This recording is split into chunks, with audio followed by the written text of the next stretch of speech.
afternoon and welcome to Sked Live. I'm Karen Doradea and here's what's making news now. Saskatchewan Coroner's Office says 2 victims have been misidentified in the Humboldt Broncos crash. Ministry of Justice spokesperson Drew Wilby apologized in an emotional press conference this morning. Meanwhile, over the weekend, thousands of people gathered in Humboldt at a vigil to mourn those who were killed and injured in the crash. The vigil was organized by the Saskatchewan government and local faith leaders at the Elgar Peterson Arena, home of the junior hockey team. 15 people died and 14 others injured after a semi-trailer collided with a team bus. For more details on this story, visit skedline.com. In international news, a chemical attack in Syria has killed at least 48 people. The Saturday morning gas attack in Douma, the last rebel-held town in eastern Ghouta, has been condemned by international leaders. U.S. President Donald Trump called the attack sick. Trump has also criticized Russian President Vladimir Putin and Iran for supporting Syrian President Bashar al-Assad. The Syrian government and Russia denied involvement in the gas attack. In local news, striking York University faculty have rejected the latest contract offer by the school. The union representing the 3,000 striking staff, QP 3903, had urged them to reject the offer. Workers have been off the job since March 5th, leaving thousands of students in limbo. The dispute centers on job security and pay increase. The union plans to hold a rally and march at Queen's Park this afternoon. Now to Etobicoke, where a 2-alarm fire started on the roof of a middle school this morning. Toronto Fire Services arrived shortly after 5 a.m. to John English Junior Middle School on Mimico Avenue. Despite damages, the school remained open to students. The school's auditorium has minor smoke and water damages. On a more political note, Premier Kathleen Wynne's Liberals are facing a shortage as 11 MPPs will no longer be running for re-election. 3 Liberal MPPs revealed last Thursday that they are throwing in the towel, making the total 1/5 of the caucus gone. Ontario Votes poll tracker showed on Saturday Doug Ford's PC party is leading with 44.1%, as Liberals trail behind with 26.9%. NDP leader Andrea Horwath comes in at 21.7%. The provincial election is June 7th. And now we send it off to Jen with weather. Thanks, Karen. Outside it is partly cloudy, sitting at -1, but feeling like -3 with the wind chill. This afternoon, temperatures will rise to 3 degrees, but the wind chill will keep it feeling like 1. Overnight, the temperature will drop back to -3, but feeling like -6. Moving to our 5-day forecast, Tuesday is going to be a mix of snow and rain showers, with a high of 6, but feeling like 3. On Wednesday, it will be partly cloudy with a chance of showers at a mild temperature of 7, but the wind chill will still be in effect, feeling like 3. It will drop to 1 degree overnight. Throw off your winter jackets, but keep your rain jackets nearby because temperatures are expected to rise to 16, but there's expected to be light rain for the rest of the week. Temperatures will stay mild on Friday at 11 degrees, and it will stay below freezing overnight at 7 degrees. Saturday, the rain is expected to continue, but it's going to remain mild at 9 degrees, and overnight it will drop to 1. Now to Daniel and Rob with sports news. Thanks, Jen. The Humber Hawks women's rugby sevens team showed who's boss at the border battle over the weekend, defeating 5 NCAA teams without even conceding a single point. The Hawks dominated. They beat teams a combined 230-0. In their first game, they beat Rochester University 58-0. Next up, Hamilton College 49-0. Binghamton was next, and they also lost 48-0. Then on to the semifinals, they beat Syracuse 39-0. And in the finals, they kept the same tradition, winning 36-0 against Bonaventure. Guess you can say that Humber actually recovered from their 15-0 loss against the Seneca Sting in the OCAA gold medal game back in November. The tournament took place at the Fort Niagara State in Buffalo, New York. Emerging out of Humber and onto the big stage in the Commonwealth Games in Gold Coast, Australia, CJ Nofuente led Canada to an 80-54 victory against England in women's basketball. Nofuente had quite the performance. She led the team in minutes, when also had 9 points, 3 rebounds, 5 assists, and a team-high 5 steals.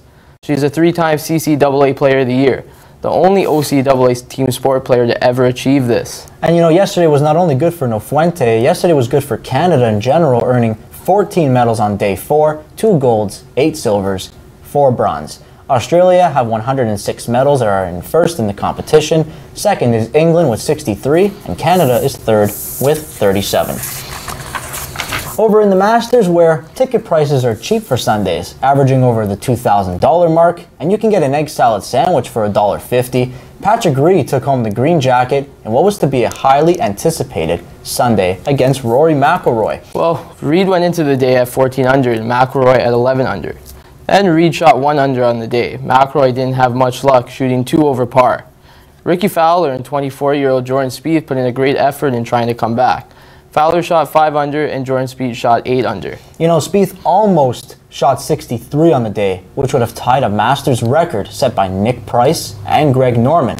For Patrick Reed, this is the first major title for the 27-year-old. According to The Guardian, Reed said he was motivated when the crowd cheered louder for McIlroy at the tee-off, adding pressure to the Northern Irish golfer and alleviating the pressure for the Texas native when they teed off at 2:40 yesterday.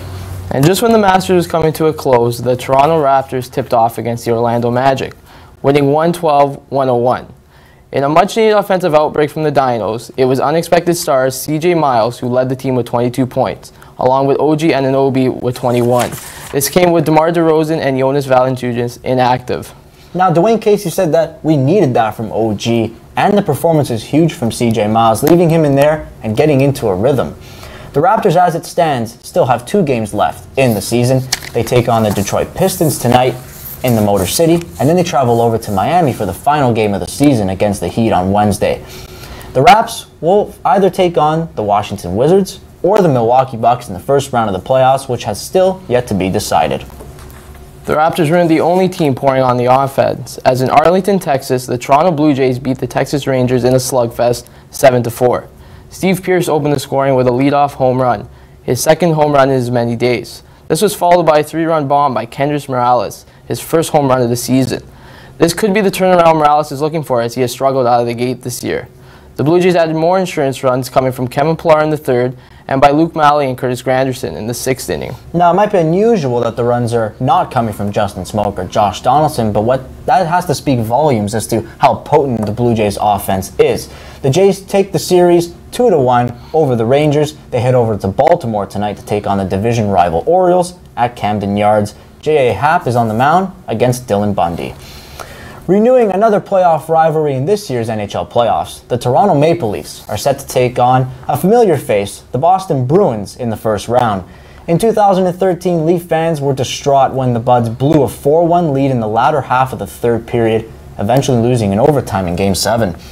The only positive side of this story for the Leafs is they're 3-1 against the Bruins this year. I think another thing Leafs fans need to remember is this isn't that 2013 team. Leo Komarov, Tyler Bozak, James Van Riemsdyk, Kadri, and Jake Gardiner are the only remaining Leafs from that tragic defeat. The Leafs begin their playoff run Thursday, April 12th against the Bruins in the TD Garden. Make sure to tweet out Skedline for your predictions for the Leafs this year. And over this past weekend, the hockey world mourns for the Humboldt Broncos junior team. 15 members of the team died when their bus was struck on Highway 35 in Saskatchewan by a semi-trailer. But it's not just the hockey world. The sports world is mourning as a whole, as these deaths of these young men have affected everybody from the Toronto Maple Leafs to the Edmonton Oilers to even Marcus Stroman of the Blue Jays. Survivor Nick Stromlansky was released from the hospital today and attended the vigil held by his community. Another survivor named Ryan Straznitsky, who was paralyzed from the incident and is considering sledge hockey, he announced today. Our thoughts and prayers are with the Humboldt community. More on the story is on skedline.com. Now we'll send it over to Kaylee for what is trending in the social media world today. Thanks, Rob and Daniel.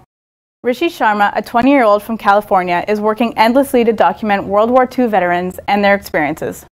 Sharma has reached 870 interviews in 45 states and is planning to come to Canada to continue his amazing project. A new faculty member has been welcomed into New York University and will be co-teaching a course about tying connections between hip-hop and jazz. A Tribe Called Quest Q-Tip announced on Twitter with a witty tweet, linking an article about the news, captioning it, "Come to Class." Over the weekend, Marvel Studios dropped a new trailer for their upcoming movie, The Avengers: Infinity War. The trailer shows old friendships being reunited, as well as a fresh new look at Wakanda. The film will be released April 27th. Now to Alessandra for your entertainment news. Thanks, Kaylee. Rapper Cardi B has revealed her long-time speculated pregnancy on Saturday Night Live this weekend. The Grammy-nominated rapper wore a fitted white dress that revealed her baby bump. And I know what you're all thinking. Her longtime boyfriend, Offset, is the father. Also, to add to Cardi B's rise to fame, her debut album, Invasion of Privacy, released last Friday and is set for a #1 Billboard review. The trailer for Solo, a Star Wars story, dropped last night. Disney's upcoming Han Solo spin-off will be in theaters this May. This movie is one of Rolling Stone's 50 most anticipated films of 2018. The film has Alden Ehrenreich playing Han Solo as the lead alongside Joonas Suotamo as Chewbacca. While the hype around Star Wars builds, A Quiet Place tops the box office this week, opening with $50 million in ticket sales and finally beating out the infamous Black Panther. The Paramount Pictures thriller exceeded expectations and landed at the top for opening weekend for a horror film. This is also being labeled as John Krasinski's breakthrough film as a director. ABC's late-night host Jimmy Kimmel is trying to de-escalate the situation between him and Fox News host Sean Hannity. That began over a joke made about First Lady Melania Trump's accent. Kimmel said in a tweet on Sunday that he apologizes to those who took offense, but he did not apologize to the First Lady directly. Hannity said he will address Kimmel's statement on his show tonight. Well, it's Kimmel versus Hannity in Los Angeles. WWE WrestleMania took place in New Orleans last night. Braun Strowman made waves when he picked a 10-year-old boy named Nicholas out of the crowd to be his tag team partner. There had been much speculation prior to the match as to who Strowman's mystery partner would be. The pair beat Sheamus and Cesaro to become the WWE Tag Team Raw Champions. Thank you for tuning in. Head over to skedline.com for more great content. I'm your entertainment host, Alessandra Di Cosla. Bye for now.